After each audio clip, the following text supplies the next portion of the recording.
दाग धब्बे छाइयाँ मेलास्मा, इसका क्या ट्रीटमेंट है, आप इसको कैसे कंट्रोल कर सकते हैं, स्किन केयर रूटीन क्या होनी चाहिए सुबह शाम, उसके बारे में बात करते हैं हम। Doctor Sivana Mufti, American board certified gynaecologist, special interest in skin care and certified life coach.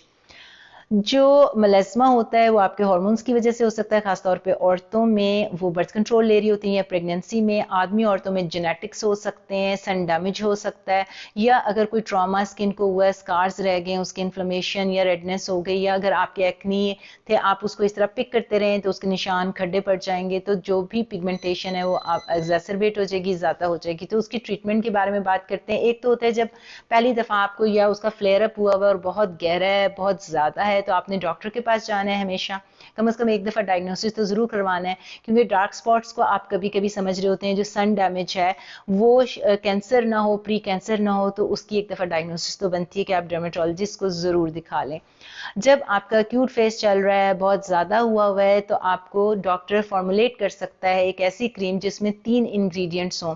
Steroids 0.1%, उसके साथ हाइड्रोक्विनोन 2% या 4%, और साथ उसके ट्रेटनोइन 0.025%। अगर ये आपकी क्रीम फॉर्मुलेशन में नहीं है या आप नहीं जा सकते, तो आप ओवर द काउंटर ये क्रीम्स लेके खुद 1 2 3 करके लेयर अप्लाई कर सकते हैं। लेकिन you have to be very careful, क्योंकि जब भी आप हाइड्रोक्विनोन इस्तेमाल करेंगे तो उसको आपने 2 महीने इस्तेमाल करना है, उसके बाद फिर 1 महीना ऑफ लेना है। आप उसको कंटिन्यूसली इस्तेमाल नहीं कर सकते, क्योंकि अगर कंटिन्यूसली इस्तेमाल करेंगे तो जो आपके छाइयाँ हैं या मेलास्मा है वो ज़्यादा बिगड़ सकता है और परमानेंट पिगमेंटेशन हो सकती है, जिसको फेड करना या ख़त्म करना बहुत मुश्किल हो जाएगा। ये एक स्किन डिजीज़ होती है, इसकी वजह से अमेरिका में हाइड्रोक्विनोन बैन कर दिया ओवर द काउंटर, और सिर्फ डॉक्टर प्रिस्क्राइब कर सकता है। अगर आप इस्तेमाल कर रहे हैं ये क्रीम खाली, तो आपका मेलास्मा जो है वो कम हो जाएगा बाय 55%। लेकिन अगर आप ऐसी क्रीम के साथ ट्रांसैमिक एसिड की पिल्स लेंगे बाय माउथ, तो आपका मेलास्मा बाय 88% कम हो जाएगा। लेकिन ट्रांसैमिक एसिड की पिल्स जो हैं वो बहुत आपने ध्यान से डॉक्टर से लेनी है, क्योंकि अगर आपके क्लॉट्स हैं या स्मोकिंग करते हैं या लेग्स के अंदर जो खून जम जाता है वो क्लॉट्स जाके आपके हार्ट में जा सकते हैं, लंग्स में जा सकते हैं, तो वो बहुत बड़ा इशू हो जाएगा। इसलिए you have to be very careful. लेकिन अगर ये दोनों आप एक्यूट फ्लेयर अप जब हुआ हुआ है, ट्रांसमिट की पिल्स, ट्रांसमिक एसिड की पिल्स और उसके साथ जो है ये क्रीम लेंगे, तो दैल बी वेरी बेनिफिशियल।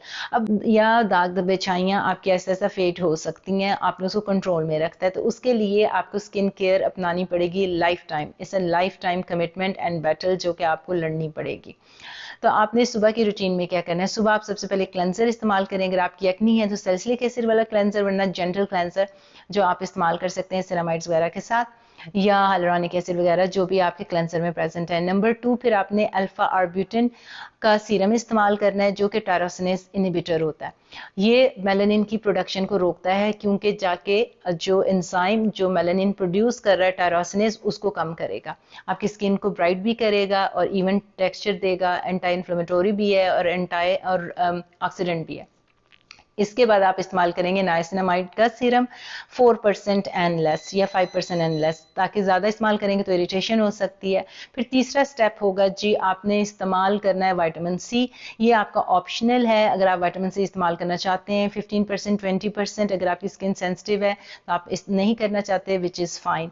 अगर आपके पास कोई ऐसा प्रोडक्ट है जिसमें नाइसिनामाइड और अल्फा आर्ब्यूटिन मिक्स है ऑलरेडी, तो आप एक ही प्रोडक्ट इस्तेमाल कर सकते हैं, आपको 3 सीरम इस्तेमाल करने की ज़रूरत नहीं है। 3 सीरम से ज़्यादा पे मत जाएं, क्योंकि अगर आप इतने ज़्यादा सीरम से इस्तेमाल करेंगे तो कोई एक भी अब्जॉर्ब नहीं होगा, उसकी खिचड़ी पक जाएगी और आपकी स्किन इरिटेट हो सकती है, और जब आपकी स्किन इरिटेट होगी या इन्फ्लेम्ड होगी तो आपकी दाग धब्बे छाइयाँ मेलास्मा और ख़राब हो जाएगा, बिगड़ जाएगा। तो अगर आपकी स्किन सेंसिटिव है तो आप 1 या 2 सीरम तक रहें, 3 तक जाने की ज़रूरत नहीं, और देखेंगे किस चीज़ को सेंसिटिव है उसको छोड़ दें। फिर आपने सनस्क्रीन इस्तेमाल करनी है SPF 50, और उसके साथ जिंक ऑक्साइड या आप जो है केमिकल सनस्क्रीन भी इस्तेमाल कर सकते हैं। SPF 50 हो जो ब्रॉड स्पेक्ट्रम हो और उसमें आयरन ऑक्साइड प्रेजेंट हो, ताकि आपको विजिबल लाइट से भी डैमेज ना हो। और अगर घर के अंदर हैं तो आप इस्तेमाल करें विंडोज़ के पास, अगर आप बाहर जा रहे हैं तो हर 2-3 घंटे के बाद। अगर आप हीट के पास हैं तो हीट पे आप आहिस्ता आहिस्ता जो है बर्फ़ चबाते रहें खाना पकाते हुए, क्योंकि हीट जो है आपके मुलाज़मा को ख़राब कर देगी। तो कोई भी ऐसी चीज़ जिसमें हीट हो वो उसके पास नहीं जाना आपने, उससे मुलाज़मा ख़राब हो जाएगा। अब शाम के वक्त आपने क्या करना है, रात के टाइम पे आपकी रूटीन जो है उसमें आपने क्लेंजर इस्तेमाल करना है। दोबारा क्लेंजर के बाद आपने एक्टिव इंग्रेडिएंट इस्तेमाल करना है। आप 3 रातें इस्तेमाल कर सकते हैं या 4 रात आप इस्तेमाल करें ट्रेटनॉइन या रेटनॉल। जो भी मैंने एक अलग से वीडियो बनाई थी कि रेटनॉल कैसे आपने इस्तेमाल करना शुरू करने हैं, ताकि अगर आप सेंसिटिव हैं तो आहिस्ता आहिस्ता आगे बढ़ना है, फिर आहिस्ता आहिस्ता आपने ट्रेटनॉइन पे जाना है, उसकी वीडियो चेक कीजिए।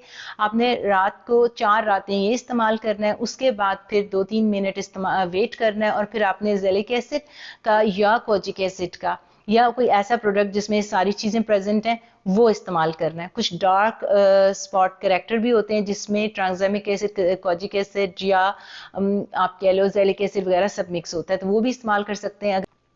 फिर आपने मॉइस्चराइजर दोबारा लगाना है जिसमें नाइसिनामाइड प्रेजेंट हो, क्योंकि नाइसिनामाइड मैंने आपको बताया कि पिगमेंटेशन या मेलास्मा को महदूद करता है, उसकी जगह पे उसको फैलने से रोकता है और आपके स्किन बैरियर को हेल्दी करता है, तो इट्स वेरी बेनिफिशियल।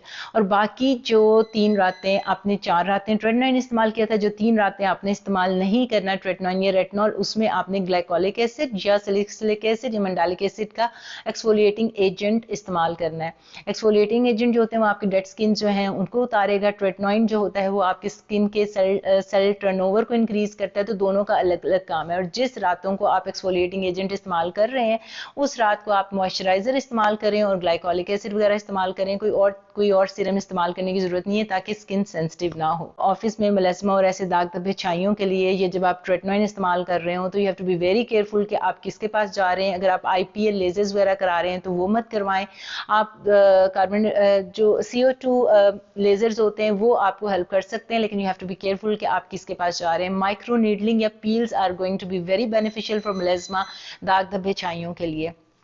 पील्स आप घर वाले भी इस्तेमाल कर सकते हैं, जो आप फिर ऑफिस में भी जाके करवा सकते हैं। तो केमिकल पील्स जो हैं वो बहुत हेल्पफुल होंगे आपके मेलास्मा और ऐसे, लेकिन आप किससे करवा रहे हैं, दिस इज़ वेरी इंपॉर्टेंट। तो आई होप कि ये रूटीन आपको हेल्प करेगी and wish you best of luck.